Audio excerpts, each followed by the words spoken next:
Okay, Assalamualaikum warahmatullahi wabarakatuh, and good afternoon, everyone.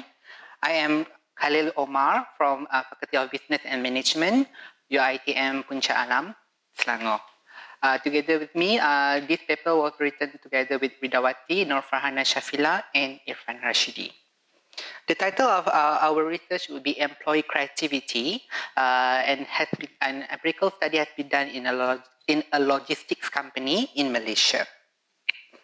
So what is employee creativity? As you all know, it is very vital in ensuring the competitiveness of an organization, because when employees are creative, they can do wonders. They can do many things. They can improvise themselves. So that's why employee creativity is the main thing of our study, and it has been also highlighted by many previous studies as a main management strategies among organizations.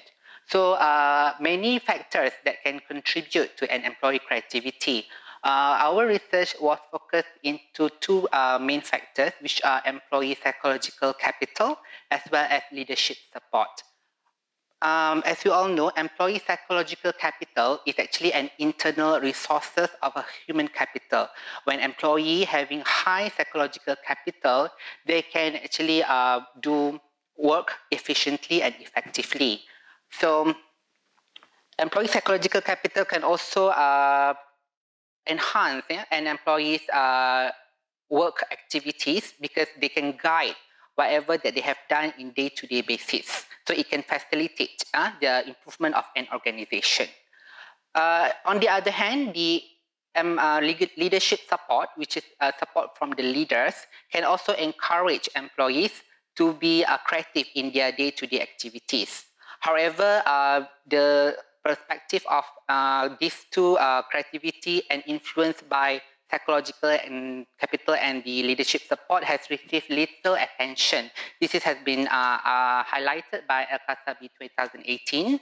So many more research has to be done in terms of these factors towards improving the employee creativity. So that's why for this study, we have come up with two main objectives to identify the effect of psychological capital towards employee creativity.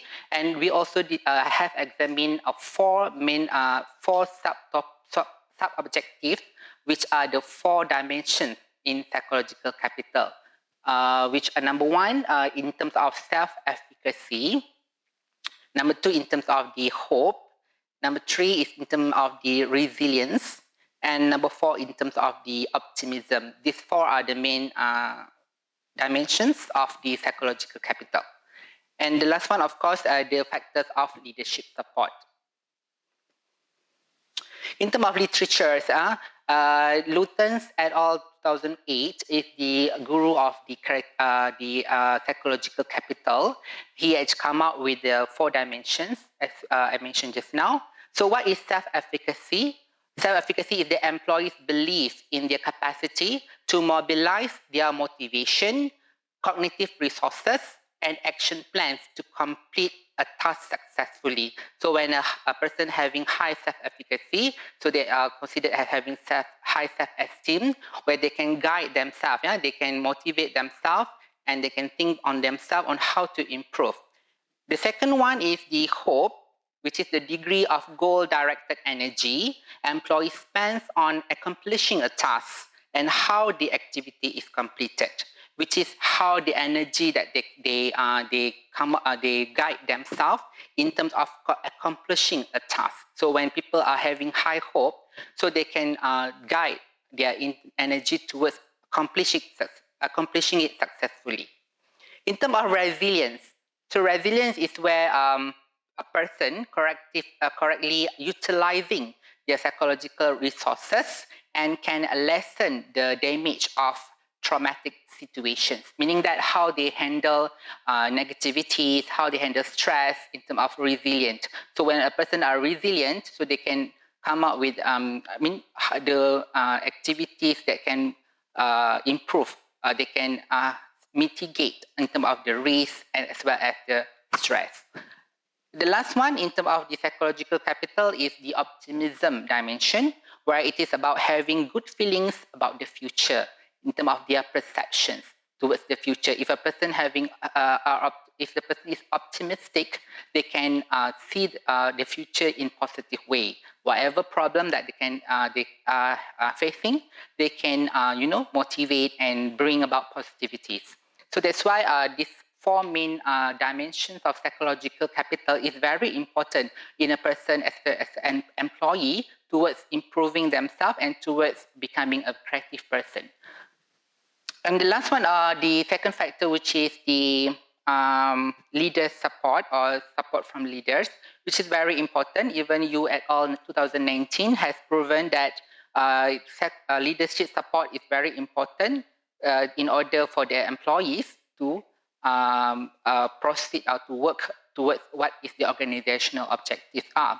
So that's why many previous researchers have been conducting about the importance of leaders. So we also know about many leadership styles that can influence the employee, and the support is very much important. So that's why the organization has to ensure the leaders are supportive. So in terms of to study in this logistic company, so we have done this study in cross-sectional strategy using a standardized questionnaire. So this is a quantitative study. And we have actually adopted the instruments or the measurements from different authors or different researchers, which are number one, for employee creativity, we adopted 5 items from Scott and Bruce, 1994. Psychological capital, including all the dimensions. So altogether, we have 24 items that we adopted from Luthens et al., 2008. Leadership support using 5 items and Scott and Bruce for creativity. So the unit of analysis would be the employees of the logistic company in Malaysia. The population is about 1,500. Minimum sample size will be 306. And we have actually adopted the purposive sampling to select the employees to answer for the questionnaire. So what we have found out, most of the, in terms of demographics, 56% are female and 44% are male. In terms of the demographic of the ethnicity, mostly Malay, which is about 81%, and then Chinese 14%, Indian 4%, and other Sabahans of 1%. In terms of the age, 74% are between 21 and 30, and 31 and 40 about 23%, while the 3% for above 41. In terms of the number of years working experience, 86% are within 1 year, and the rest are more than 5 years. Okay, so when we have come up with the correlational analysis between all the variables in this study, we found out that all variables are positively associated and significant as well. As you can see, for example, the 4 dimensions of the psychological capital all are positively and significantly correlated towards the variables. So this is a bivariate study that we can find that all the variables are associated positively and significantly. In terms of the mean analysis, you can see that out of 5, most of the variables are having more than 4.2. So it will be the considered high level of the variables. For example, in terms of self-efficacy, hope, resilience, optimism, as well as the leadership support. But on top of the correlational study, we also would like to see the impact or the effect. So that's why we have run the regression analysis to find out when the psychological capital and the leadership support are put together to impact the creativity. Would the both factors are significant? But unfortunately, the psychological capital, when regressed together with leadership support, they were not significant. Only leadership support, which are having significant positive impact towards the employee creativity. And R-square have shown that 83% the variations in the creativity was actually due to those factors. So as a discussion, so we have found out that. Okay, thank you very much. For conclusion, actually, we have actually identified that when both factors, which is psychological capital and the leadership support would be the most important factor towards improving, impacting the creativity. So all the HR practitioners supposed to ensure the leaders are very much supportive to their subordinates. It's not depending on the employees themselves in terms of their psychology, but in terms of the surrounding, in terms of the leaders. The leaders are the main factor and the most significant factor. So employers out there have to ensure to come up with the training, how to ensure the leaders are supportive. For example, to come up with the programs or policies or even directions so that the leaders are complying to the supportive environment. Okay, I think that's all. Thank you very much. Okay, thank you, Dr. Muhammad Alil. Yeah. Okay. By the way, I open to the floor. Session. Yeah. My name is Nolisa from the UITM, Faculty of Business and Management, Sabah. Question for me, looking at the finding of your study, it seems to suggest that leadership has quite a strong role in determining employees' creativity. So from your opinion, what would be the leadership style or practices that we should have in our society? In terms of supportive leadership strategy, I think a lot of strategies that we can adopt.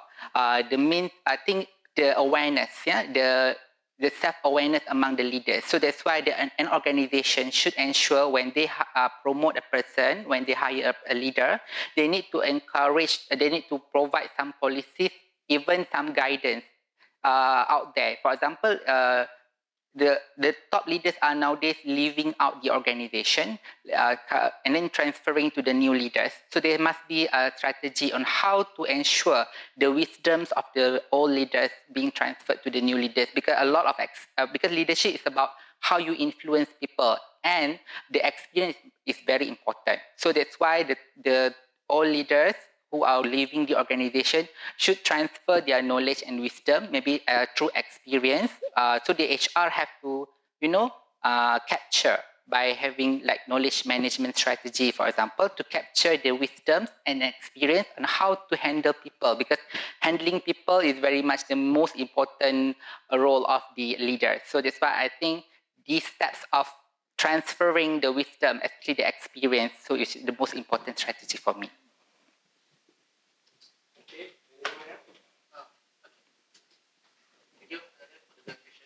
Just a little bit unusual. Point for me.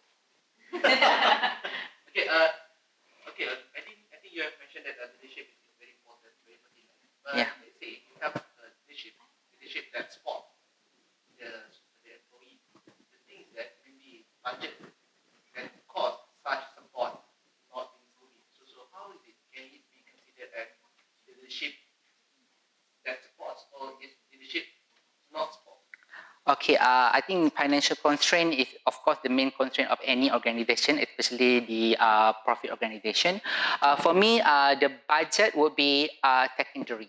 The most important thing is the relationship, because as a leader, to influence others is yourself on how you handle your behavior. So the budget as well as the financial, for example, reward, for example, could boost the relationship in terms of material impact. But for me, the relationship is the internal, internal effect. It will be implicit. So for me, how the management have to ensure the leaders in order for them to handle the relationship behaviorally, as for example, in terms of giving verbal compliments, which is very important on top of the rewards financially. For me, that would be my suggestion. Okay, I think time. Yeah. Thank you very much. Dr. Muhammad Alil. Thank you.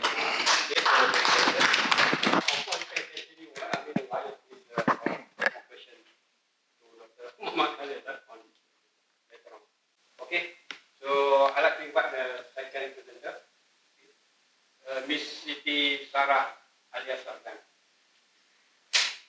Okay. Her paper will be on the sustainable IPO proceeds, disclosure, and survival of companies. Okay, so that's quite interesting. Assalamualaikum and good afternoon. Thank you, Chairperson, also the presenter and participants. My name is Siti Sarah and I'll be presenting on the Sustainable IPO Proceeds Disclosure and Survival of Company. So without further ado, let's kickstart with understanding what is initial public offering. So initial public offering is basically the process or stage where companies start issuing their share to the general public for the first time. There are actually several motives on why company issues their share to the general public. Is that they would want to acquire financing and to convince the existing shareholders on the prospective survivability of the company.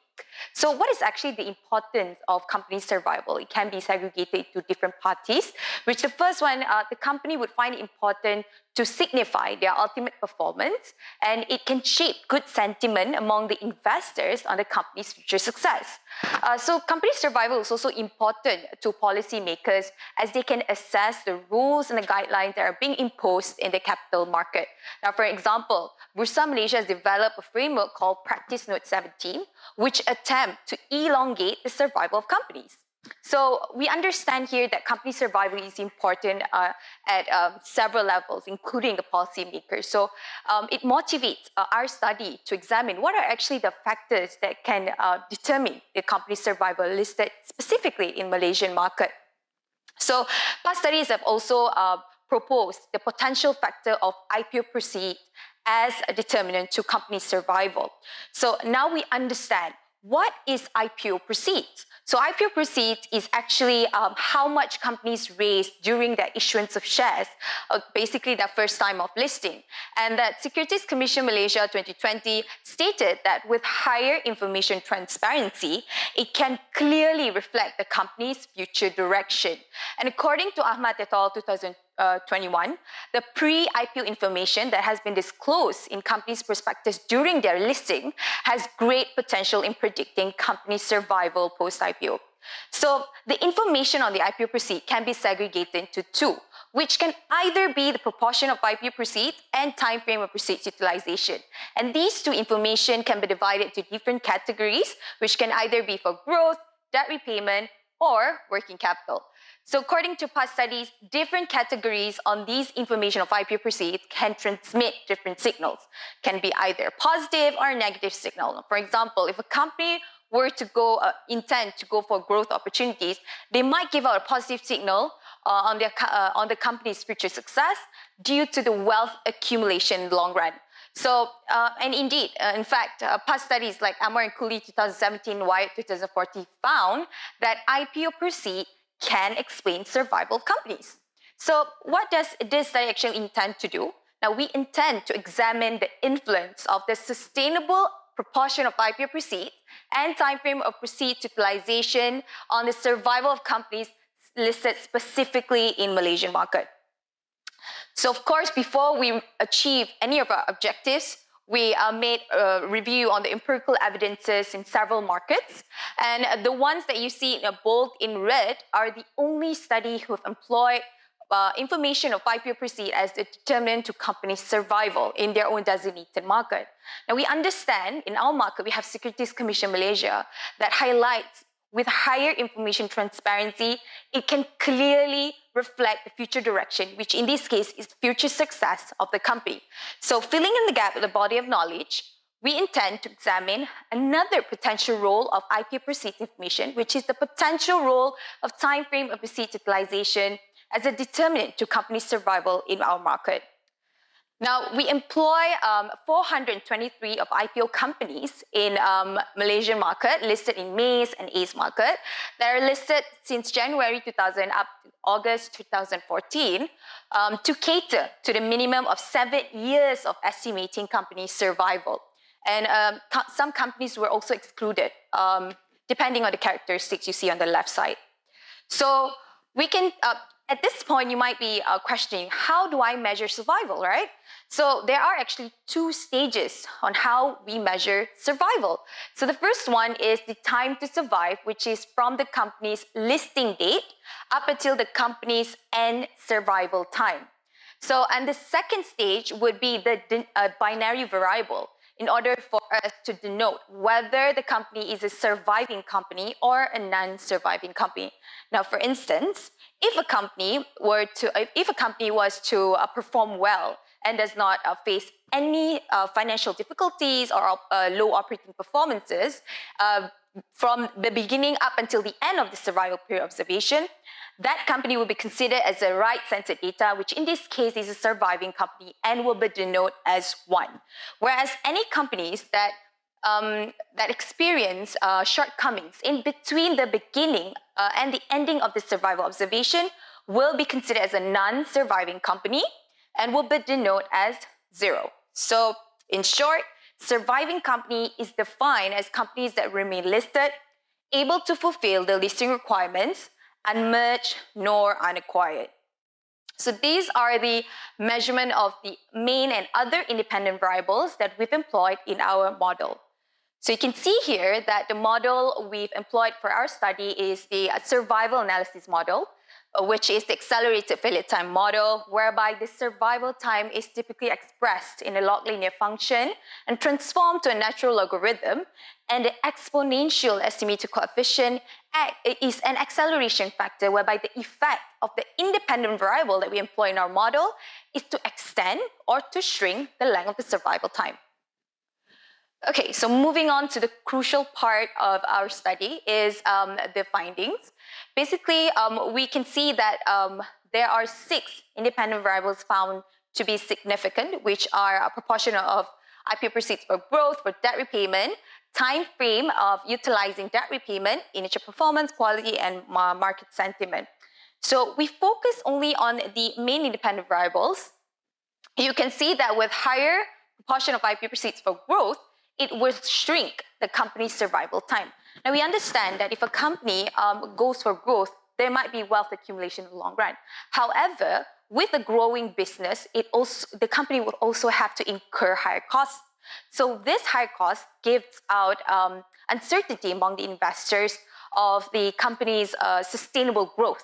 So it basically gives out signal on the cash flow volatility in the long run and induces the agency costs between the parties, and this will shrink the survival time of the company. And the second one you see is a higher proportion of IPO proceeds for debt repayment will also shrink the survival time. Now, past studies have found that with higher proportion of IPO proceeds for debt repayment, basically it shows that the company is an opportunistic company where they enter into the market when their shares are overvalued. So they use the capitals that they raised to finance their debt, and this will result their cash flow to be stagnant. No value creation of the company. So it gives a negative signal in investors, and they do not want to subscribe for these type of shares, and induces the agency costs between the management and also the investors, and this reduces or shrinks the survival time of the company. And last but not least is this time frame of debt repayment, where we see that longer time frame of utilizing debt repayment will elongate the survival of the companies. So interestingly, we know that sometimes when we look at a company, we think that, okay, if you repay debt faster, it will reduce the risk of us investing in such company. However, in certain cases, some companies that repay debt later, it shows that the company has a high level or optimal cash holding. So they can use the excess fund that they have for other activities to create value for the company. And this gives a positive signal to the investors and reduces the agency costs and will elongate the company's survival time over the long run.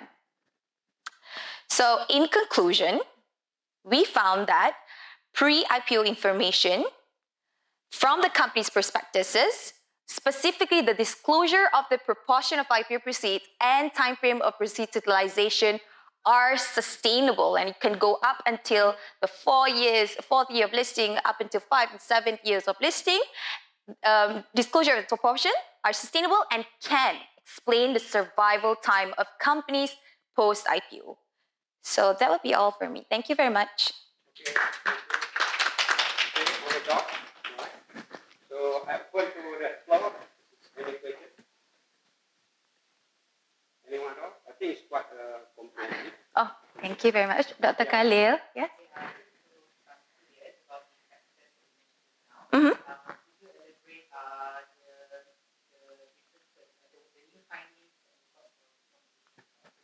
Oh, okay. Yeah, thank you very much, Dr. Khalil. Okay, so basically, you can see from the literature review here, where past studies have indeed employed IPO proceeds information in other markets like US and Australia. However, they've only employed the monetary value of the IPO proceeds, which means that how much, 100 million, let's say, is going to be raised for a certain future direction. However, they have another information or another potential factor that can actually influence the company's survival time, which our study have examined the role of time frame of proceeds utilization, not only on a monetary value, but how long are they going to utilize these proceeds. So that's basically something new that we've contributed to the body of knowledge, specifically in analyzing the survival of companies in IPO market. Yeah, thank you very much. Yeah. Oh, okay, very okay. The model looks fine. It's just that for ordinary investors, Yes. like myself, Mm-hmm. who are having limited knowledge. Yeah. For example, I did invest in this one particular company. Now the company is considered, not considered, is categorized as PM17. Okay. Mm-hmm. And when it's being issued for the IPO, it looks promising. Mm-hmm. Because I think everyone knows about this company, AicE-Bs2022KotaKinabalu. Yes. Mm-hmm. So before that, AicE-Bs, there's another one company, AicE-Bs, the normal AicE-Bs. Mm-hmm. So the performance of that particular company Uh-huh. is good. So that's why when AicE-Bs is issued, Yes. the IPO, so we thought it would be the same, track like the Mm-hmm. AicE-Bs, that parent company. Correct. So Yeah. how does for ordinary investors? How does the information, right, like what we have, can help us to forecast the company's survival? Okay, so from our study, we have encountered with several companies, specifically those that are listed in main market, like AirAsia. So these type of companies, if they are listed, you can see that from the prospectus, they've mentioned that their direction is to grow the company. However, the company is already big enough. So we know that, okay, growth opportunities, sometimes some investors, specifically like us individual investors, we have limited information. And we think that with growth, it can accumulate our wealth. If we can accumulate the wealth of the company, it can accumulate our wealth as well. However, in certain cases, like for an example, AirAsia, their proportion of IPO proceeds or proceeds that they've allocated sometimes go for research and development. Now, research and development, it can be quite unstable. Sometimes you think that, okay, this research and development, it will be great, but sometimes it doesn't work out. So in that case, if it doesn't work out, something like AirAsia would happen, is that they become a PN17 companies, and it has totally affected the reputation of the company and also the investors. So these are actually one of the ways for you to look at, or one of the information that you can look at to forecast a company's survival. And in fact, if a company were to go for a listing in IPO, you can see from the prospectus information, IPO proceed is one of the crucial part for investors to look at before they invest in that IPO. So these are basically the information that you can look at to forecast the survival of companies in the future. Yeah. Okay. One minute? Another 1 minute? No? Actually, I'd like to ask a question. Within a short answer. Okay. What I mean, because there is a time frame of 7 years until 14 years. Right? So I'm not so sure why I need Why do I need a certain period to observe? Okay, thank you very much for the question. Okay, so if we employ a survival analysis model or a method, you need a certain time for you to observe a survival of company. So if we say short term require maybe about 1 month up until 1 year. Long term can only be included if it's 3 years. So in our case, survival can only be called as survival if the period of observation surpasses at least 5 to 7 years. So that is what we have found in past studies, whereby if a study were to employ a survival analysis, they need a certain period for them, a gap to observe the survivability of the company. So that's why we need that 7 years. It's just 7 years. So from their listing date up until the survival time. So let's say they did not achieve that 7 years. That 7 years is basically a minimum.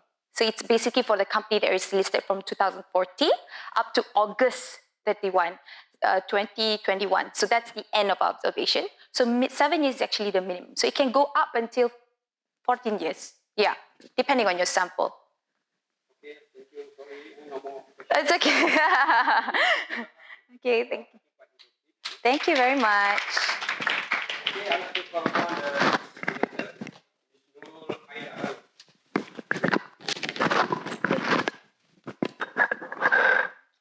is on the analysis relationship marketing construct in service sector.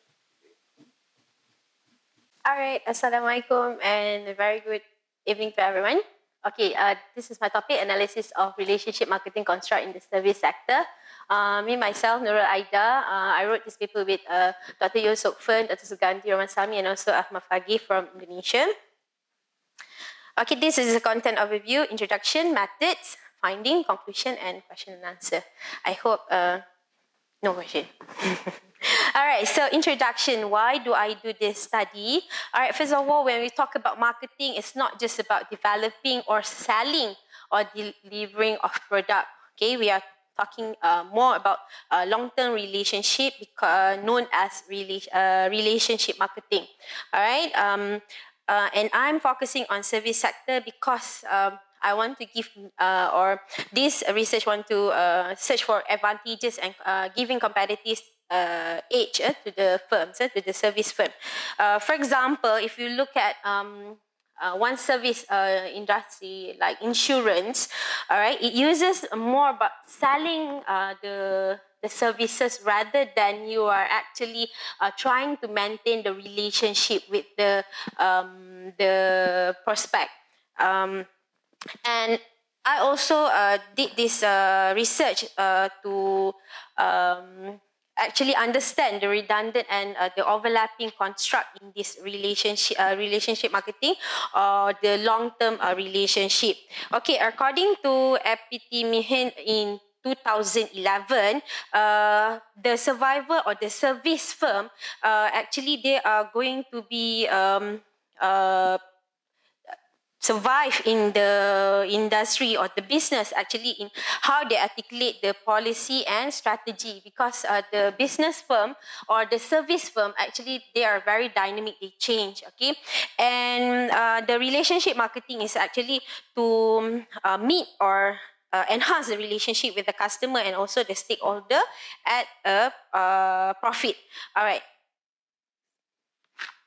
The expectations of this study is actually to sustain and gain competitive advantages, because in 2017, Shetty and Basri stated that there is a lack of theoretical research in relationship marketing, especially in the service industry.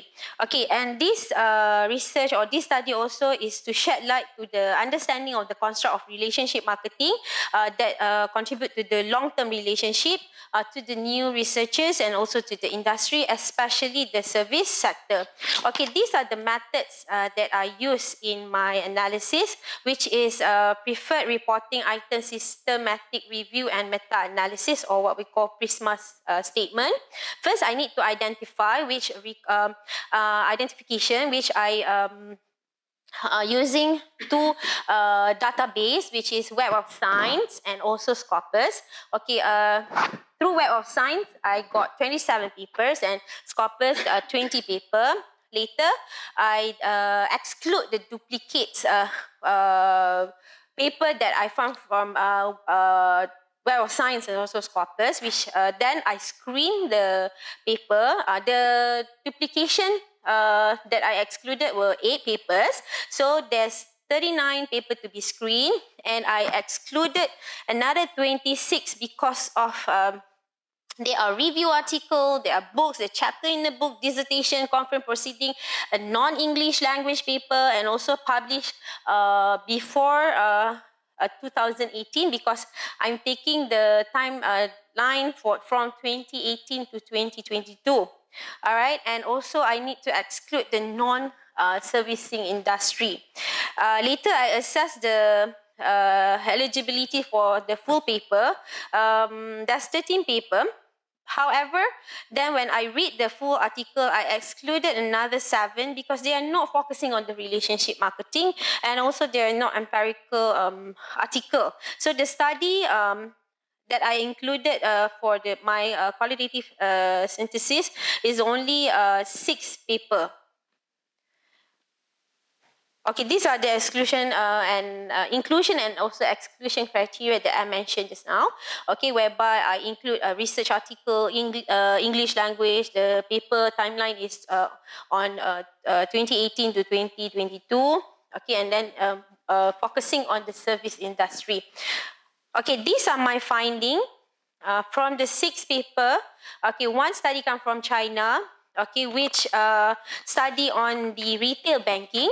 1 from India, also on retail banking. New Zealand, the study is from banking also, but they are actually looking at local, national, and foreign branded bank. From India, 1 also study on retail banking. Iran, also retail banking. South Africa, 1 retail banking, and another one is for short-term insurance industry. Okay, so the main study for these 6 papers that I included is all quantitative. And year published for this 6 paper, 4 of the paper come from the year 2018, 1 from 2019, 1 from 2020, and there's none written for relationship marketing in servicing from 2021 to 2022. Maybe because my database is just 2 databases. So maybe if I widen the research for the database, of course, I'm sure there is a paper written for relationship marketing and services in these 2 years. These are the construct that I found in my finding, which is I'm using frequency counting. Okay, a customer, the first or the most construct being used in relationship marketing is actually commitment, then satisfaction, trust, and also loyalty. If you look at commitment, it means that enduring, the desire to maintain a value relationship, meaning it committed with the servicing firm.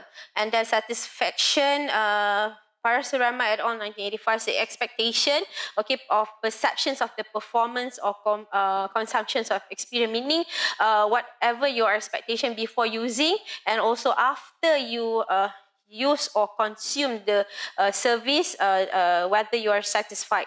Okay, and then trust, okay, willingness of that particular customer, okay, to rely on the exchange partner, okay, in whom one has you have confidence. Okay, this from Movement et al. 1993, and customer loyalty.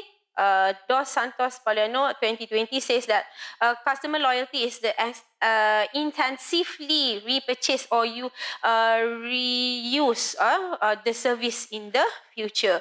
Rather than that, the construct only 1, okay, of service quality, perceived, relationship comfort, customer engagements, and also citizenship behavior. Okay, these are the discussion and conclusion. Okay, for a company or firm to be successful in the relationship marketing, they need to have extra attentive in their relationship marketing effort. For example, you're not just giving a service to your client. You need to also enhance your relationship with them. Okay, eliminate and then actually my study is actually to eliminate several overlapping and redundant construct. I only can find a few. 1. Okay, the construct used. For example, for commitment, they use the different word affection in the study. However, if I open the timeline and then also widen my database search, maybe I can find it more redundant and overlapping construct that are being used in studies. All right, and then for my conclusion, okay, the construct, and then also It's a need. I've find the construct that is suitability or consistently used Tiny in means this it's a 5 years timeline. Okay, the conclusion. So the main study for this paper, 6 paper that I've Due to the studied is psychological. actually more on quantitative. So I would love to study or find paper that are more on qualitative design, whereby it is more in-depth analysis and detailed explanation on what is relationship marketing and the construct that have been used, so that it can be later used in the service firm. And this also can be as basis as for policymaker, managers, and so they can use the right relationship marketing strategy to be in line with the customer needs and wants. And then for future, in this 6 paper, there's only one study for relationship marketing, which on the internet banking. Okay, which I think it needs to study to embrace the new technology in the relationship marketing. As I mentioned just now, maybe if I widen my timeline and also databases, of course there is paper on those technology that is being used in relationship marketing. With that, I end my presentation.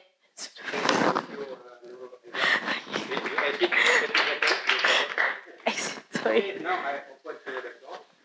If you have any questions, we have 3 minutes. Anyone? Yes, Dr. Khalid. Yes. Mm-hmm. So what would be the effect of that finding to your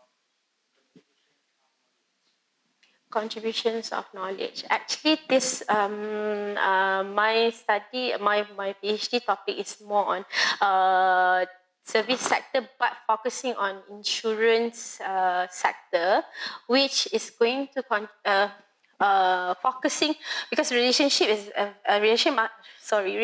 marketing is a very wide topic. So I'm focusing on customer retention.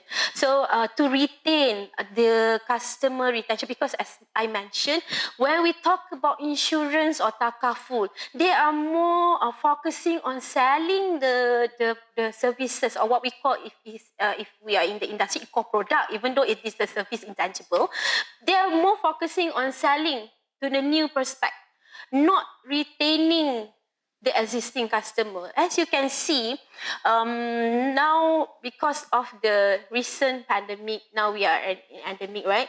More people are actually losing their income and whatnot. So most of them actually surrender their policy. And I'm focusing also on life insurance, because life insurance is different from the insurance or takaful general, whereby we renew per year. Life is more than that. You buy this year, it's actually for another 20 years, another 15 years for you, for medical. So this, we need to know how to retain this customer and make sure they are loyal to the servicing firm.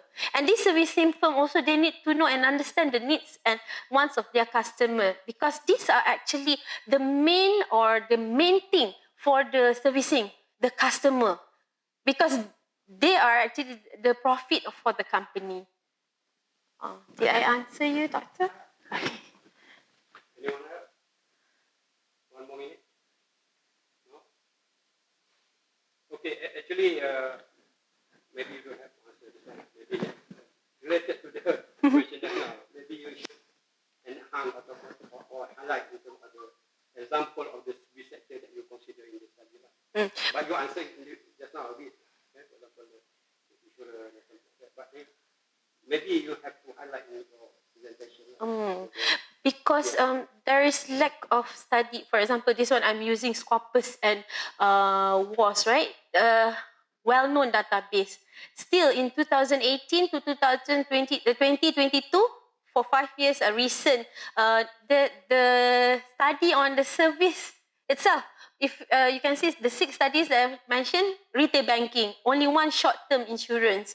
So because this one, my supervisor asked me to find the latest. Before this also I've done on SLR on the construct. However, the finding is actually based on customer, company. So this one I'm focusing on customer and 5 years latest.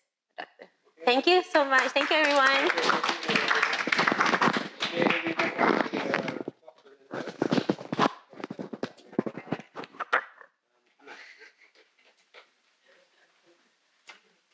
This paper on cost-effective analysis of drone for disaster victim identification, DVI, very interesting topic. Focusing on Islamic insurance perspective. All right. Okay, Bismillahirrahmanirrahim. Assalamualaikum warahmatullahi wabarakatuh, and hi everyone. Thank you, Chairperson, Prof. Ahmad Ridwan, and colleagues. First of all, I would like to thank and acknowledge the funder for this particular project, which is Ministry of Higher Education Malaysia, as well as Faculty of Business and Management. Exercises, it will Right, so the lower topic back will be in terms of cost-effective analysis of increased drone for kinesiophobia disaster and, victim identification, or DVI, it reduces from perspective of Islamic insurance. I think it will be, this will be related to previous presenter in terms of the area of research. Right, so let's look in terms of the background of study. So basically, this would be the 3 components that related to our research project, which is takaful, drone, and also disaster victim identification, or DVI. So basically, just a snapshot on takaful. I think most of us here might be familiar with the industry, but to those who are not familiar, so basically takaful is an Islamic version of insurance. Okay, so it need to adhere to the Islamic religious principles. But in terms of performance of the industry globally, it's showing a promising performance, yeah, globally. Right, when we talk about drone, so drone is sometimes being called as little plane or electronic bird, yeah, which can be maneuvered or being used for various purposes, whether for recreational, search and rescue, and other activities. Yeah? But with regard to this topic, we're actually looking in terms of how this drone can be adopted by the insurance or takaful industry in terms of providing better services and also better community contributions. And the other one is the disaster victim identification, or DVI. So basically, DVI is a procedure of found that identifying people with disaster functional victims, which may mobility include had higher a small mobility or anxiety. considerable number of victims. Yeah, and basically, if we look in terms of what been defined as by Black and Heckman, so basically, this DVI is very vital and very pertinent to meet legal and humanitarian criteria via a We rigorous provide a scientific holistic and process. standing planning and therapy. Okay, so if you look here, so this is the example of a tragedy. Yeah. So the first one is actually bodies of tsunami victim that happened, I think, long time ago. I think around 2004 or 6, something like that, in Thailand. So this is the bodies of tsunami victims. And the second one is the body of victim of MH17 that being shot down in Ukraine. And the third one is flood victims of the Hurricane Katrina in US. So basically, during this particular tragedy, so from the medical perspective, basically they have about 48 hours rule in order to identify the victim. If beyond that, then basically the body will be decayed and it's hard to be identified. And that's why for this particular research, we are hoping with the adoption of drone that 48 hours rules can be actually met in order to identify the victim. And okay, why it is important? Because of the legal and medical needs. Means that when you have this kind of disaster, so we need to identify the victim, because we want to give a full closure to this particular incident. Basically, by identifying who are the victims. Then only we can bury the victims and also to fulfill the religious obligation, especially for the Muslims. When we have death, we need to, quickly bury as soon as possible. Okay, and emotional sentiment, if let's say we have our loved one that involved in the tragedy, then we might be, asking ourselves the situation of that particular victim, for example. And of course, from the perspective of the insurance or takaful industry in terms of compensation disbursement to the victims. So basically, this is as a foundation for this research to investigate the cost-effective approach of drone-assisted DVI in order to possibly to endeavor to support a collaborative by takaful operation. So basically, this research project have three objectives. First is to investigate how the use of drone-assisted technology for DVI can benefit the takaful industry. Second, in terms of to develop a theoretical framework for an Islamic social cost-benefit analysis based on the principle of Maqasid Sharia. And the third one, which is the focus of today's sharing, is to examine the cost-effectiveness of using drone technology for disaster victim identification compared to a commonly used conventional procedure.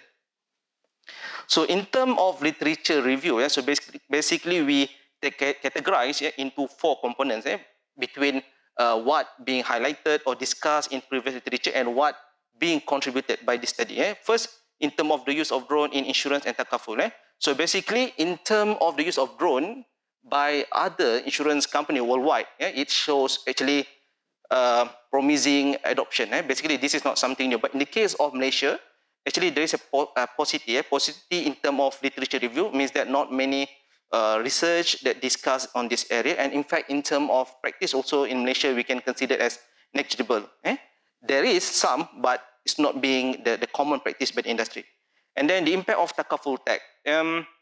So the IR 4.0 has pushed takaful operators to embrace the technology more quickly.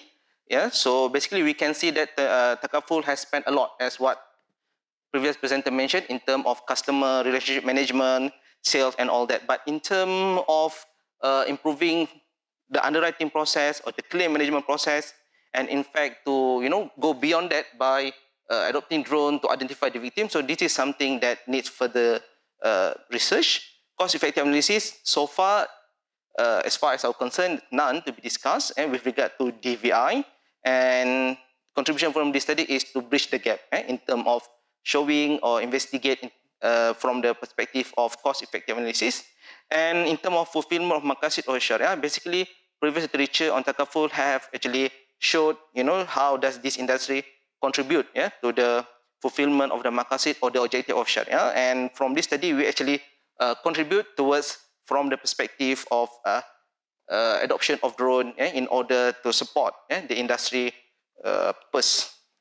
So basically, this study or the findings that I will share after this is actually from our simulation that we had done in Malacca recently. So basically, we have the mannequin. We actually have this particular orchard, and in that particular orchard, in terms of the geographical area of that particular orchard, it represents the real situation in the sense that in that particular orchard, we have a slope that can be considered as a ravine. We have a small stream of water that can represent a river, for example, and we have also wild dog there that can represent predators. So basically, we use qualitative approach by having interview. After simulation, we had interview with the respective stakeholders. For example, you can see there the first responder from the APM, or Department of Department of Angkatan Pertahanan Awam lah in Malaysia. Lost translation in English. Okay. And then we have also the NA expert, and we have also collaboration with College of Engineering, as well as Institute of Pathology, Laboratory and Forensic Medicine from UiTM, and as well as Forensic Institute from Kuala Lumpur Hospital. Okay, so basically this is the findings. So if you look here, the time that showed there is actually in seconds. So we take 1 second equivalent to RM1.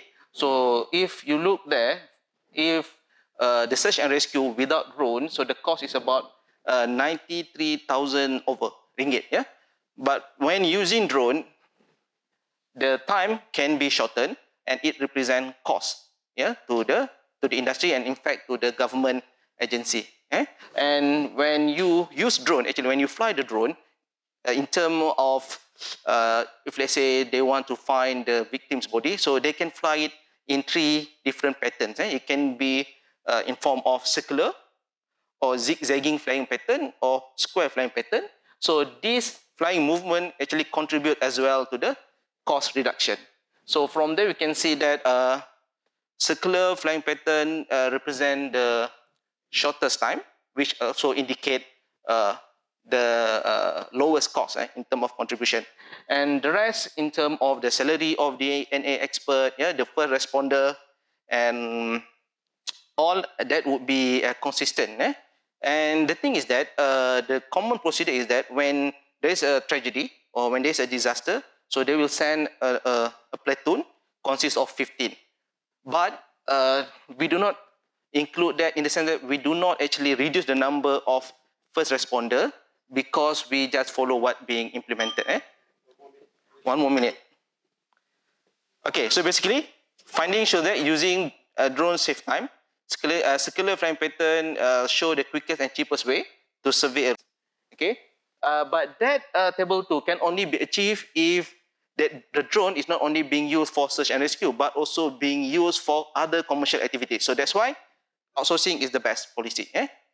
And then table 3 actually shows in terms of contribution from the perspective of present value, net present value, and also investment return rate and benefit cost ratio. So it shows that circular flying pattern contribute the most. So in terms of the discussion, monetary advantages are predicted to be highest if drones are not just being employed for humanitarian reasons, but also for other commercial activities, so that the economies of scale and economies of scope can be achieved. It's crucial to know that the value of drone depreciates year after year. So that's why outsource is the best policy. If let's say takaful operator only use it for takaful purpose, it will not able to contribute to better economy of scale. And if the drones are outsourced, as I mentioned earlier, it will be different in terms of cost reduction. And drone-assisted DVI achieve a higher trajectory in the periphery of social benefit, but that is not today's focus of presentation. But we can speak on this over coffee break. So basically, this is the framework that we from the study have been able to produce. Okay. So as a conclusion, overall, if drone-assisted DVI is used as part of disaster management action in Malaysia, with also participation from takaful operators, it can also be extended to not only takaful but also conventional insurance and also other interested parties such as government relief agency, and it can be also being incorporated into the disaster management of the country, and it serves the society within the Maqasid of Syariah concept, as well as it shows that it is a very cost effective for DVI process and also can potentially generate income if the drones are also being used for other purposes. Thank you. Okay, thank you. Okay, you can exit 2 minutes. Red card. Red card, oh dear. Okay, yeah, please. Any question? Maybe because it's accident, How far has drone been used in the insurance or takaful industry? Okay. Right, thank you for that question. In the case, as I mentioned, in the case of Malaysia, it's very at infancy stage or it's almost negligible. Because why? Because the market or the industry situation does not require such action. But as we have that kind of idioms, accident, we don't know when it will happen, or malang tidak berbau. So it is actually good if it can be incorporated by takaful industry or insurance industry as a collective effort. It cannot be on by takaful operator A or insurance industry A. It must be a collective effort from the industry and work with the government. Okay, so let's say when tsunami happened in Malaysia, affected several states in Malaysia. So when that happens, then government can send its relief agency with the drone team, and once the victim can be identified faster, then the claim, funeral, and all that can be done quicker. But as I mentioned earlier, if let's say only takaful industry without collaboration with government involved in this process, then the benefit will be minimal in the sense that drone can be used for various reasons. Okay, if it is only being used for disaster victim identification or search and rescue only, so in 1 year, how many disasters that can happen? Okay, so that's why it must be outsourced from, for example, Aerodyne company. It is a well-known well-known drone company in Malaysia, and in fact, they have participated during the Merdeka Parade recently. Okay, so if with that collaboration, so basically it can give better in terms of cost because it can be used for various other purposes instead of search and rescue only. Right. I think to identify for example, in terms of region, how can you identify the region from the image? Yes. Yeah, because region cannot be identified through the face or something like that. Oh yeah. Actually, that's the limitation.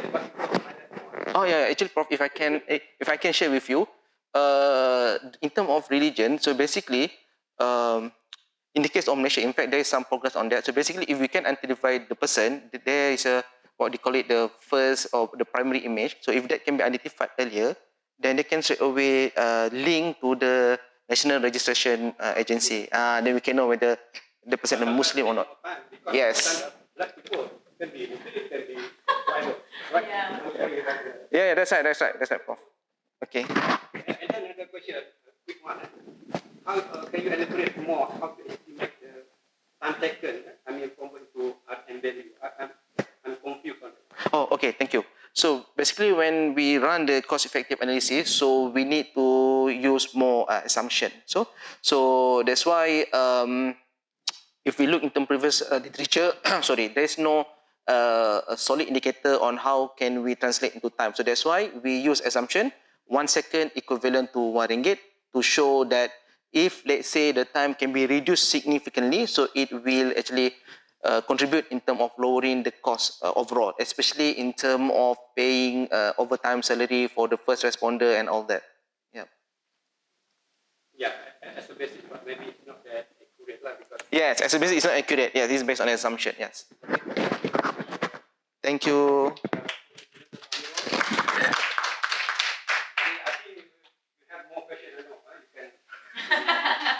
Okay, we invite the fifth presenter, Dr. Nur Rashida Osman. Okay. So we have two lectures today, one after another. Okay, everyone. Assalamualaikum and very good afternoon. So as mentioned, you know that I have 2 papers, so please don't ask a lot of questions, yeah? Okay, just joking. Okay. So, Bismillahirrahmanirrahim. Assalamualaikum, everyone. My name is Dr. Nur Rashida Osman. I am from Faculty of Business Management, UiTM Puncak Alam, and the co-author of this paper.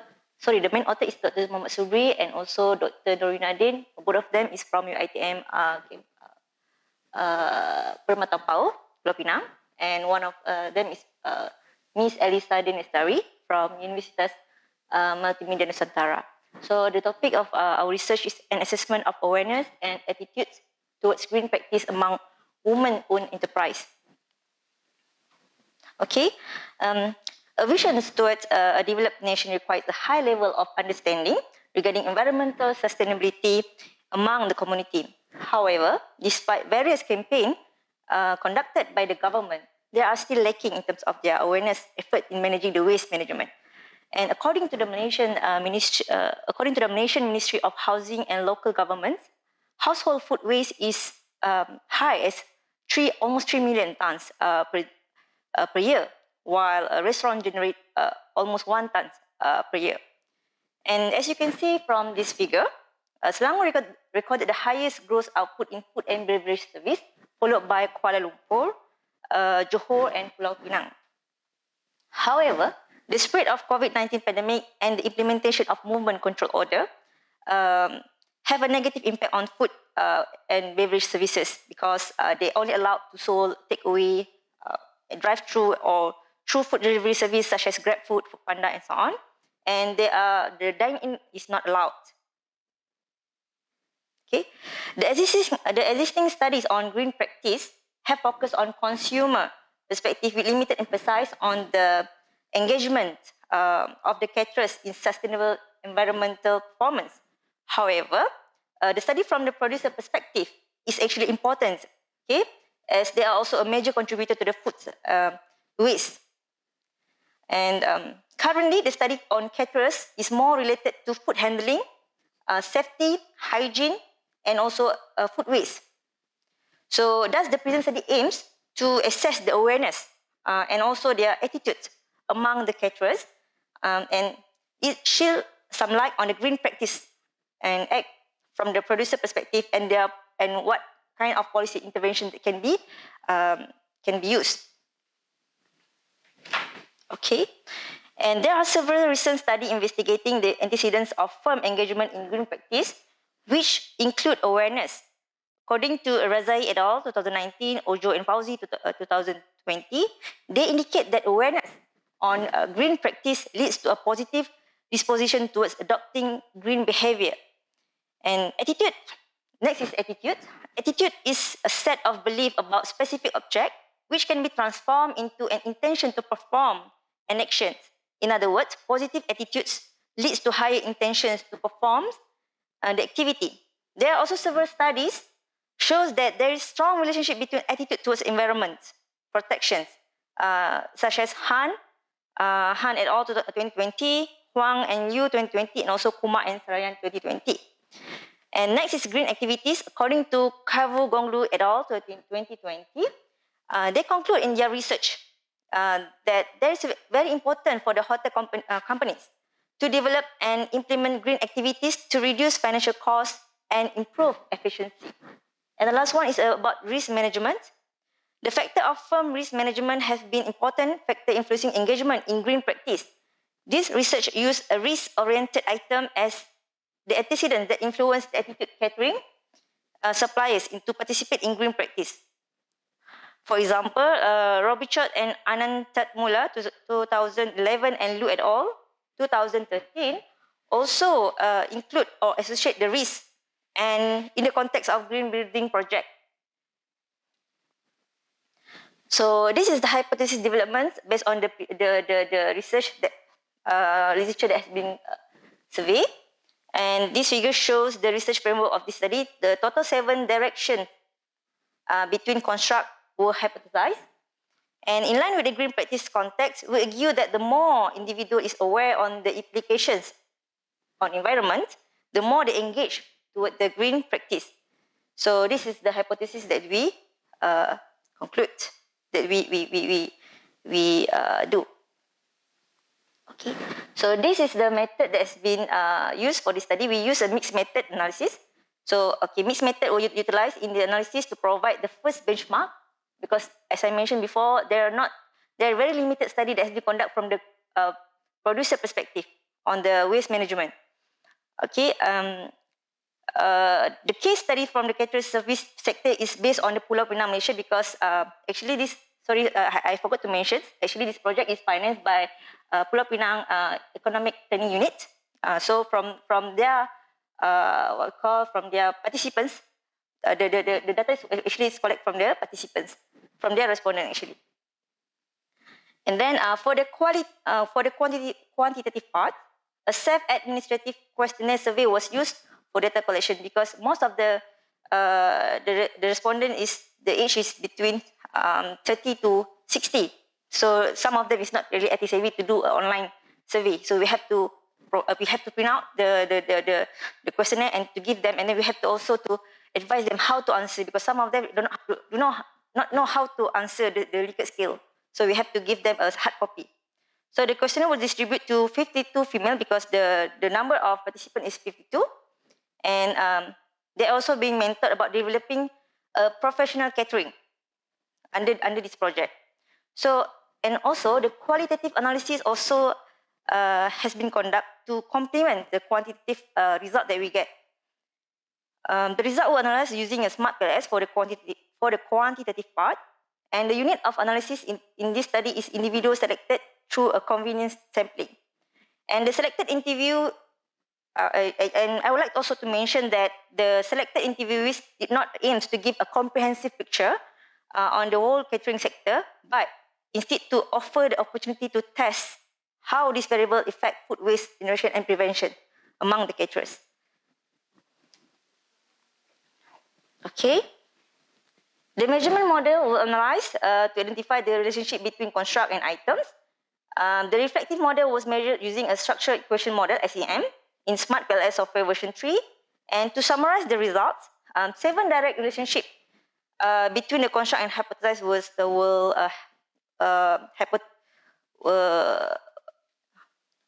conduct.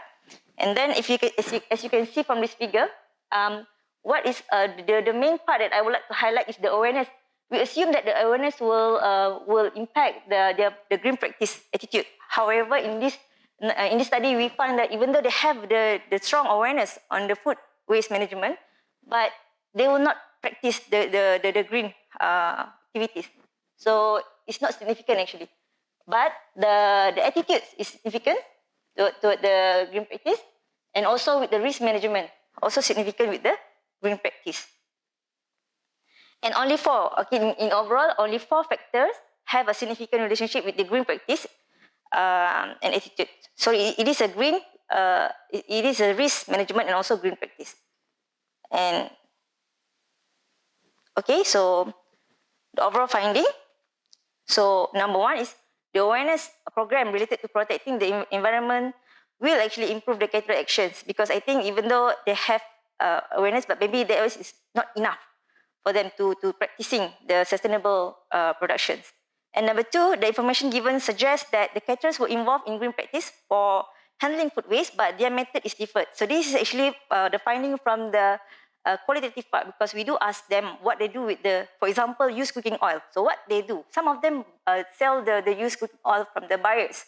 Some of them use for the fertilizer. So it's very different method, but they did practice that. And then the discussion. Food waste prevention strategy should tackle the way of catering sector operate and organize.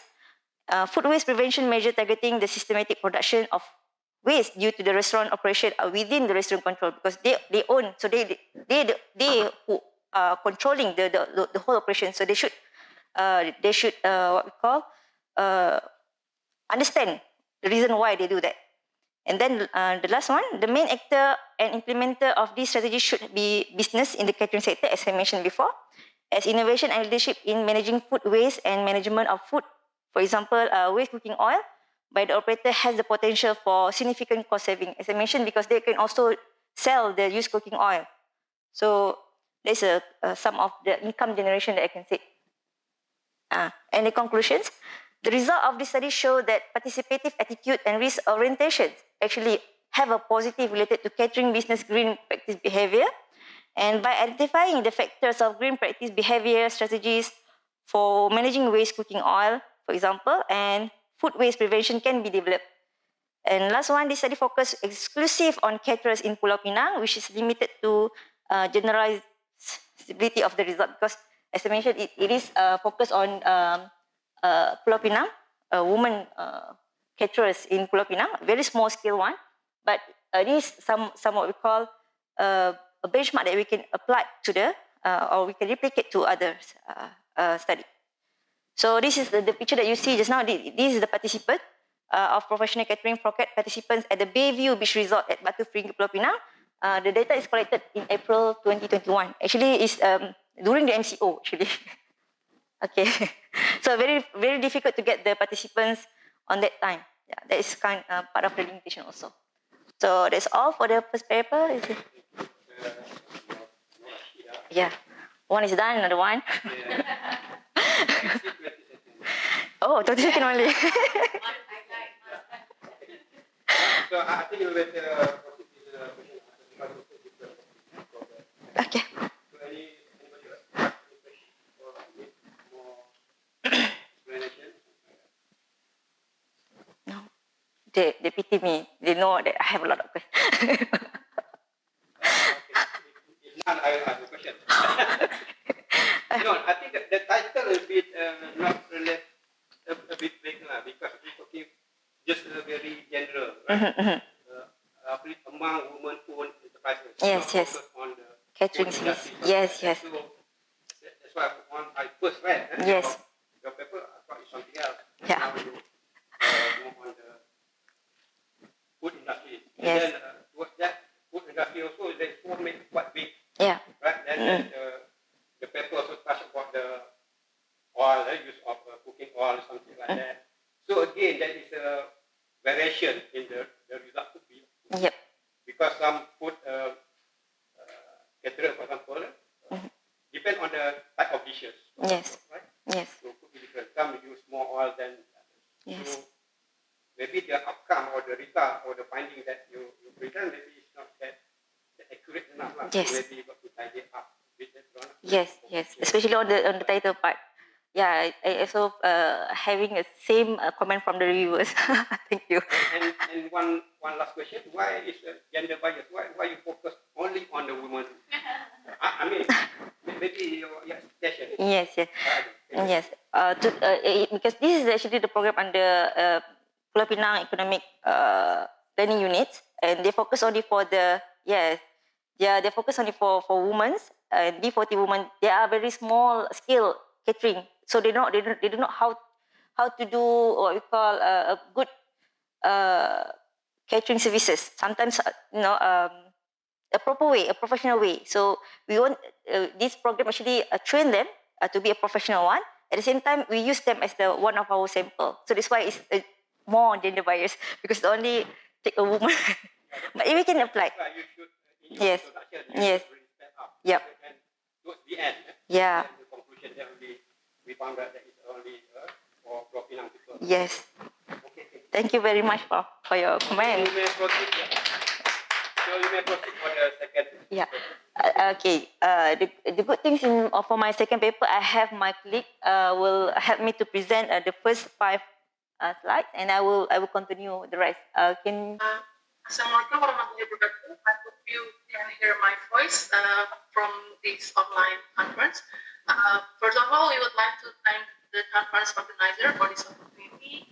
Before we start presenting our research, allow me to introduce the member of our team consisting of Nur Rashida Uthman, Siti Norida Wahab, Nur Azkira Zahida Muhammad Azhar, and myself, Musbir Rizwan. The title of our research itself is Social Media Entrepreneurs and Environmental Sustainability, a Study of Millennials in Malaysia. I'm going to start with a brief introduction of our research background. Our research starts with the notion that COVID-19 pandemic has affected everyone's life, including the life of young or millennial entrepreneurs. According to the survey conducted by UNDP, around 92% of young entrepreneurs have been negatively impacted by the shockwave of COVID-19, in which 51% of them had to partially or fully close the business. While the rest of them, although they survived, they saw that their cash flow decreased pretty significantly. This condition forced the millennial entrepreneurs to be creative and also innovative in order to survive, and one of the ways is by using or utilizing social media like Facebook or Instagram. And here is our research background. As already mentioned before, social media have been widely used by entrepreneurs to promote their business. Aside of being a promotional tool, actually, social media can also be useful for the entrepreneurs to acquire new skills, especially in this era where technology and global connectivity has significantly improved. Acquiring new skills through social media becomes easier and easier. Through social media, entrepreneurs can acquire new skills such as detecting market opportunities, understanding the needs of potential consumers, and also building valuable networks with consumers, suppliers, government, and also fellow entrepreneurs. In regards of environmental preservation, social media also help millennial entrepreneurs to acquire new skills about how to operate business more effectively, efficiently, and also sustainably. This, in the long run, will contribute in reducing the waste and also carbon footprint resulting from the business operation. Nevertheless, there is still a very limited emphasis regarding the engagement of the millennial in entrepreneurial skill acquisition through social media. Therefore, this study intends to explore the factors of entrepreneurial skill acquisition, social media use, as well as implication on environment. And here is some of the literature we have collected to support our study. As already mentioned earlier, social media as a part of ICT can contribute in the reduction of carbon dioxide emission. This means that the utilization of social media in the business plays a crucial part in environmental preservation. And the role of social media in business has been well documented in the past studies. Like, for example, I et al. Mentioned that social media is very useful in business as it provides various channels to communicate with the consumers. In terms of social media role in skill acquisition, it is also documented that social media can influence the skill development of the entrepreneur, as highlighted by the study from Olayinka and AICE in 2020. Based on some of the review that we have collected, we construct this research framework. As can be seen on the screen, we use 5 variables as the predictors of skill acquisition, namely innovation, attitude, motivation, and also social media usage. We propose that these 4 independent variables can influence the entrepreneurship skill acquisition of the millennials. For the methodology and research result, it will be presented by my colleague Shira. Shira, you can continue. Yeah, thank you, Chika. Okay, I think you can control from your side. Can you help me? Okay. Yeah, okay. Thank you very much. Okay, so we use a survey method to get the quantitative data, and we adopt 5 Likert scale with a range from strongly disagree, scale 1, and a strongly agree for scale 5. The questionnaire was administrated via online survey because it is a millennial, so of course they are aware with the online survey, right? And they love to do that online. And then a purposive random sampling approach is used to find a respondent in Malaysia, major town and cities. The period of time for these data collections is from January to March 2022. And the millennial between age 20 to 39 are the target respondent. Before the questionnaire was officially distributed, we conducted a pilot test to check the understandable of the items, and 35 questionnaires were collected, and their reliability and validity of the questionnaire were tested. And the 22 item survey was created after careful consideration of refinement, and it was used to guide millennial usage of social media to develop their entrepreneurial skills. And after the pilot test, 125 questionnaires were collected, but only 114 questionnaires are valid. So the study used smart PLS, to analyze data. So based on 114 respondents, the majority of respondents is, which is 82%, were under 24 years old, and the majority of the respondents had some college educations. For indicator of latent construct validity, all latent variables are constructively valid according to the Combash alpha and composite reliability values, where you can see that the values is actually more than above 0.70. And then based on the result in table 4, all the items condition are satisfied with the VIF value is less than 5. So it suggests no clarity issues. And for the discriminants validity, we use the HTMT. Next, Chika. Sorry. Okay. So this is the hypothesis testing all the results. So there are 4 direct relationship between the construct. As we can see that the innovations, the hypothesis 1, which is innovation lead to skill acquisition, is not significant. Motivation also not significant. However, the social media usage to skill acquisition is significant, and so with the attitude towards skill acquisitions, which is significant.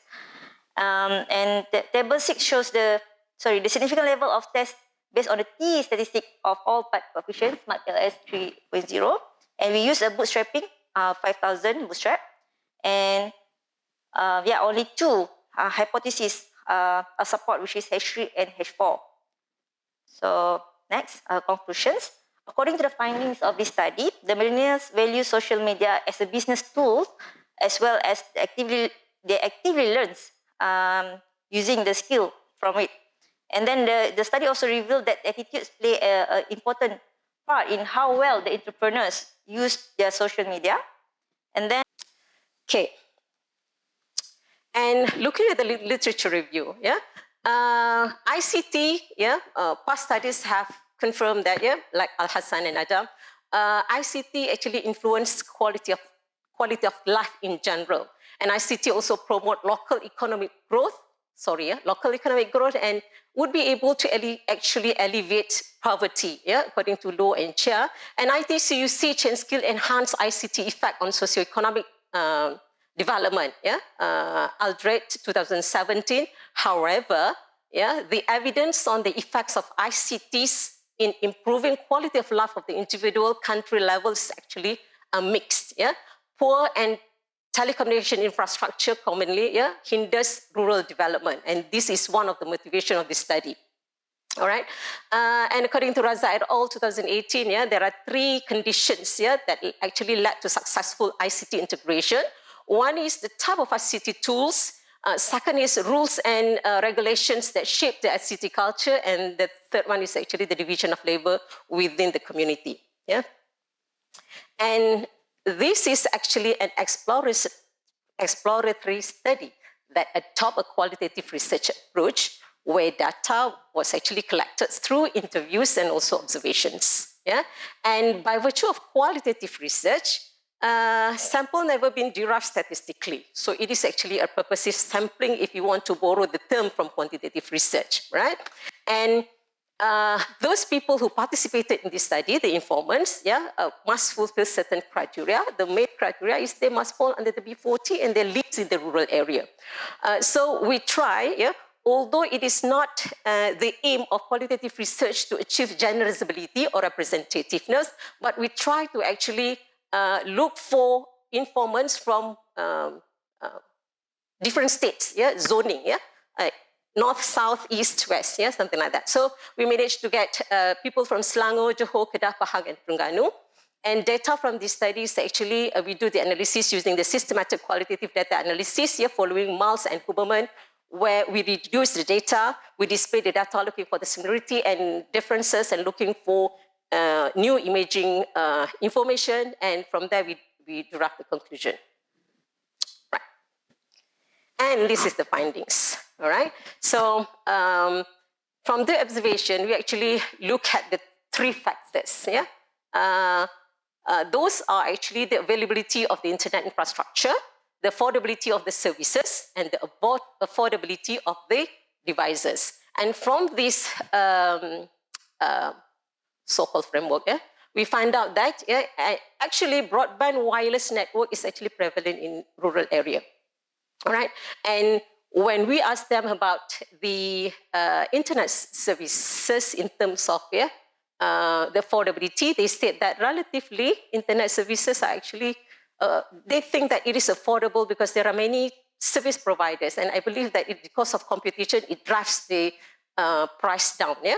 And however, they found that they said that because they're among the B40, they said devices are relatively pricey, relatively expensive, and most of them do not own a computer at home or laptop, except for those probably quite a few that have schooling children. And the main device that they use is actually smartphone. Although not all are able to actually afford smartphone, because these rural people, most of them are at the age of over 50 actually, and some of them actually, the phone are actually a gift from working children, so that easy for them to communicate with parents, basically. All right, and from the interview survey, on how does ICT affect quality of life of B40, because initially the study want to see the effect of ICT, but unfortunately the main finding shows that internet access or connectivity is actually very poor in the rural area. And we experience ourselves, it's difficult to get reception. And the data that says that 95% of the population actually have access to ICT, probably, we have to relook at that. And I think as an academician where we teach students, you would actually observe that, there are quite a number of students facing difficulty in terms of internet connectivity. So with that, we can't actually really study the effect then. So what we did was we changed the question to understanding their perceptions toward ICT, towards the internet. So these rural people, they have a positive attitude towards internet in which they believe that if they have access to it, it will improve their well-being, socioeconomic well-being, they believe, all right? And however, all right. So I would say that from this, the main challenge of this impact of ICT, the effect of ICT is actually on the availability of internet access or the connectivity. And they believe that, a study by Muhammad Hassan et al. Also indicate that 25% of internet users are actually from rural areas. Yeah? And internet is actually potential connection within community that allows exchange of information. That's what the informants believe. And internet, according to them, yeah, they believe that internet would allow access to knowledge and information, but unfortunately, internet is actually English dominance, and that becomes another main challenge to these people. So we can conclude that the quality of the internet service is the major concern of the rural people. In fact, when we came to collect data, they thought we were representative. Yeah, we've been saying that we are researchers, but they thought we are representative from the government. They said that when you go back, tell the government to actually install infrastructure here. And say we are only the researcher. Hopefully the policymaker will read our papers. All right, and that has actually limited the opportunity to uplift standard of living, to improve quality of life of the B40. And the pandemic further exacerbates the technology gap between rural and urban, actually. Right? It worsened the situation. Thank you so much. That's all from me. Okay, thank you. Yeah. Right. Yes. Yes. No release.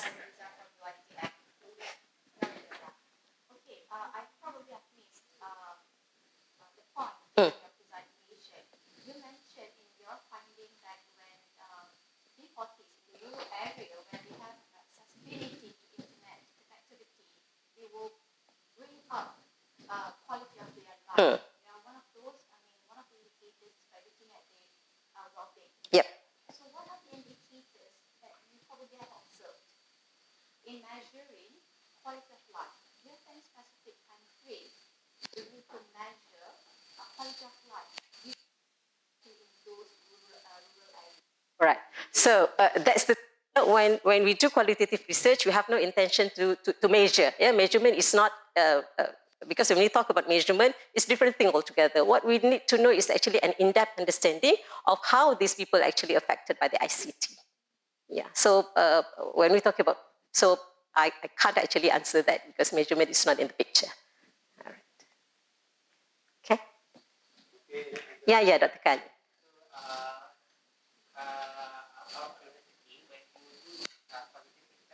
Yep.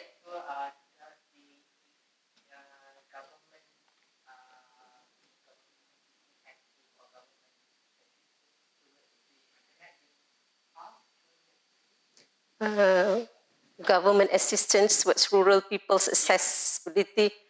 According to the people, I do not say that it is study. Government says that they have done a lot, yeah, to ensure that these people actually receive, yeah. But at the other end, the rural people said this is actually not enough, yeah. What the government has done is actually not enough. That's what they said, right? That is why they really looking forward, yeah. Kadang-kadang I feel guilty bila pergi sana, they thought we are the representative of the government that would give them that service. They have very high expectation on on the internet, right? Yeah.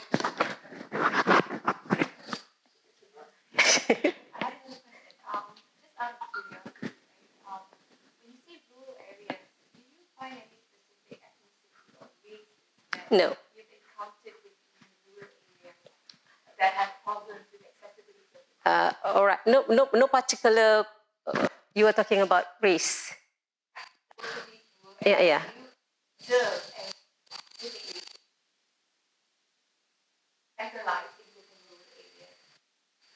In rural areas, you could find Malays. Yeah. Yeah. Most of them are actually Malays. Only I think only 2 out of 34 people that I participated in the study are non-Malays. Yeah. Okay. Thank you. Yeah, but sometimes maybe I have Okay. For example, quality of life. Yes. What you focusing on? Is it just to have the technology? For purpose? Is it just playing game or just for knowledge seeking, for example? Yeah. Or just general? We are looking in general socio-economic well-being of these people. in the context of whether it could uplift, financially, in terms of or socially, the exposure to knowledge and information, increase their skills, because some of the informants ataupun interviewees, they were actually entrepreneurs, and entrepreneurs, they are, I think, the most school children, they are the most disadvantaged. According to during the MCO, most trainings and workshops were actually done online, and they really lag behind because they don't have access to this, and they lamented over because their friends, their counterparts that have access to this, and they can do online businesses. Online businesses for micro entrepreneurs was good during MCO. So in terms of financial well-being, they are also actually affected. Yeah. Okay. All right. Okay, thank you so much.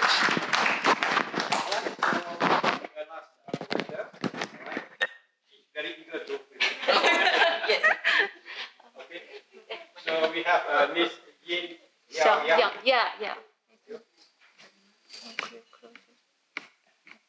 So she's not Malaysian. So it's very interesting to know how she got to present the paper entitled Relationship Among Staff Determination, Growth Mindset, and ESL Students Language Proficiency. Focus on the language. Okay. So you have 10 minutes to present your paper. So like this.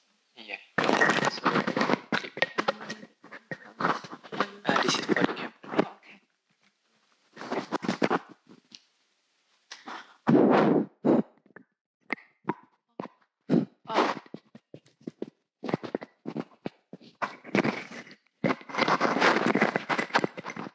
Good afternoon, ladies and gentlemen. Here. Okay. Okay. Good afternoon, ladies and gentlemen. My name is Yin Xiaoyang. My paper title is Relationship Among Self-Determination, Growth Mindset, and Students' Proficiency, a case study in China. So as we all know that, as we all know that the English as an international language and the important communicate the tools is very important for us. In China, English is a foreign language. Almost all levels of education. Despite that, numerous research study show that the majority of tertiary students still poorly the performance in English, and when they graduate the university, they still cannot speak English frequently. So, therefore, the Ministry of the English Education in China has implemented the English test CET4. CET4 as a compulsory test for all non-English major students in all universities. Furthermore, studies have shown that learning a foreign language has face a challenge for the learners, and there are many factors affect on learning process. Which therefore, my paper will explore two main factors: self-determination and growth mindset. Literature review shows that when we are learning foreign language, there are many factors affect our learning process. Rod Ehlers classified these factors and the internal and external factors. Internal factors can be controlled by the learners, but external factors are beyond the learners. Examples of the external factors include the learning environment, the teachers, the curriculums, and the research materials. Internal factors can be controlled by the learners. They include the aptitude, motivation, and interests. Research has been exploring these internal factors, but with the current move towards positive psychology, there are a few factors that have drawn much attention from language. According DC and Ryan, theory of self-determination look into the student's motivation.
Three, the data given by the table.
In the table 8, show that there is a positive and stronger correlation between the growth mindset, self-determination, and English proficiency.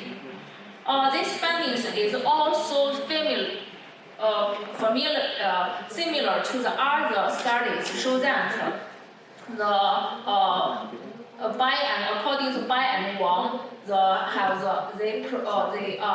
that self-determination has correlation with academic achievement. At the meantime, the weak and so on, they believe that the growth mindset has a significant contribute to the students' learning language learning achievement. Okay, here's my conclusion. In my conclusions, my study shows that there is a positive and stronger correlation among the self-determination, growth mindset, and English performance. Therefore, that means that EFL in China, if EFL teachers should motivate their students. Secondly, the EMS teachers, they should tell the student not only what to do, what to learn English, but also how to learn English. How it means use strategies to learn English. So, I would like to say, of course, all the study has a limitation. Of my study also has a limitations. I would like to say that finding of the studies cannot generalize on the total population of the EFS students in China, because my only involved one facility in one public university. Finally, I would like to stress communication in any language is important and can communicate effectively. You can work a miracle. Thank you for your lessons. Thank you. Thank you. Okay. Interesting and quite useful. Right? Any question? Oh, kalau zoom out. Okay, so when you say that China students, they are not interested in English, right? Yeah. So when they do learn English to communicate, would you say that their intention is to go out of China, or what is actually the objective of these students if they learn English? What motivates them? Of course, sorry.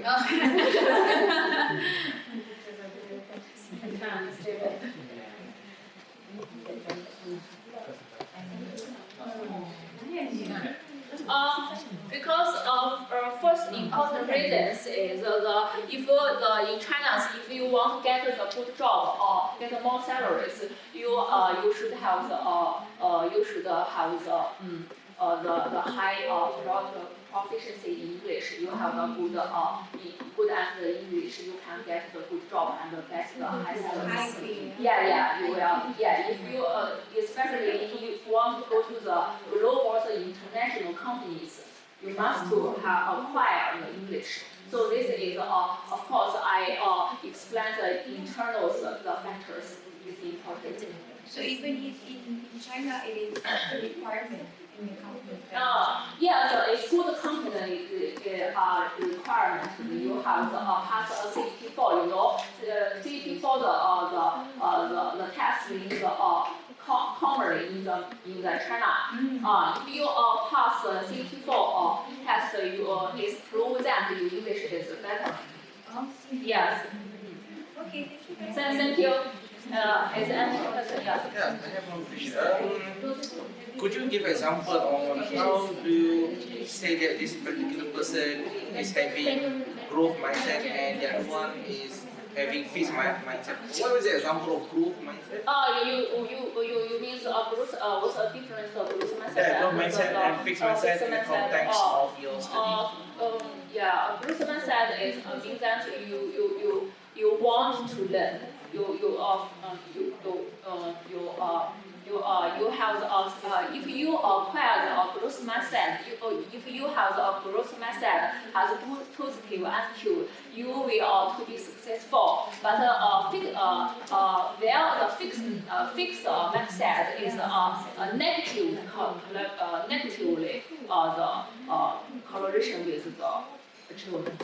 So it means exactly this not motivate. Yeah. They don't have the motivate the interest in the language learning.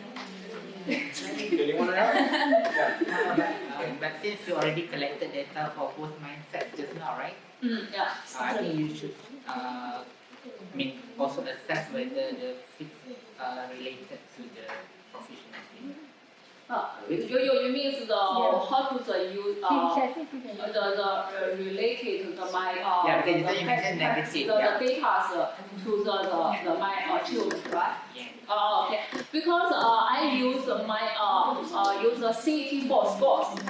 I collect the data from the China in the city for the scores and to present for the students' performance.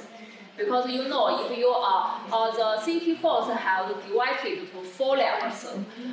The field below to the 59 scores you feel because the full marks is full marks is 710 is full marks. If you are below the 425, you fail. But between the 55 and the 425 is you means immediately levels. But you are higher than this scores, you means you are very good at your English. Is advanced level. So it's related to my use the CT scores related to my the student performance achievement. Yeah. That is the scores of English exam.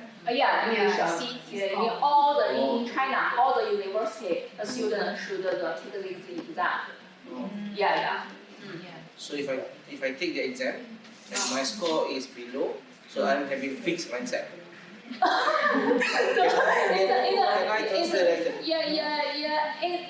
It maybe can say that, but not all, not the accuracy. You means fixed mindset means they think that I'm so stupid. I think I'm stupid. I'm not able for in the learning. But growth mindset means when I work hard, I believe I can learn better the difference. The fixed mindset, most majority the students they think they don't have the talent in learning the language. But the fixed growth mindset, the students think if I work study I can. Even though I fail, but I'm having positive attitude. If I put more effort, I can be successful. Yeah. It's mean that. Okay. All right. Thank you.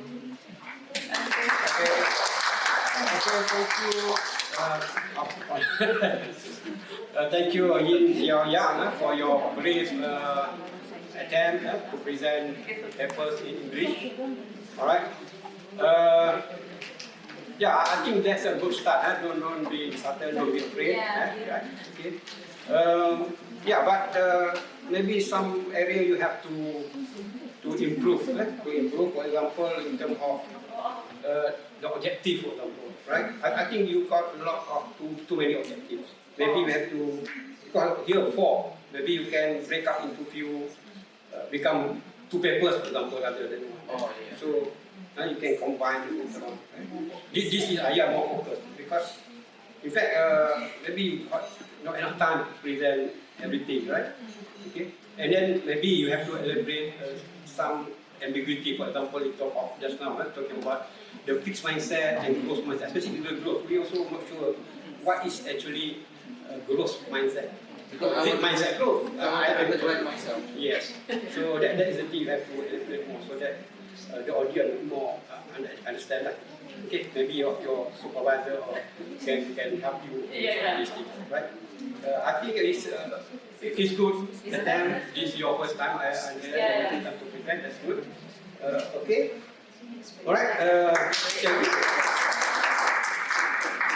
Okay, that's the end of our presentation for Breakout 5, course of 5. At the moment, I think we exceed 25 minutes. But it's okay because you can take your coffee break. Then you, I don't encourage, I don't say that you can go late for the next one. 5, 6. Alright, I don't instruct you to do that. But anyhow, thank you very much. I think this is, because that's not from us also say, wow, this, the attendance is full out.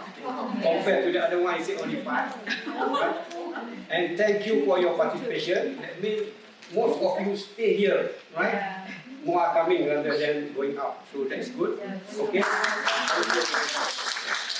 And I hope the presenters and the audience also learn from whatever the paper being presented, even though it's not outside your school, your activities, your area study.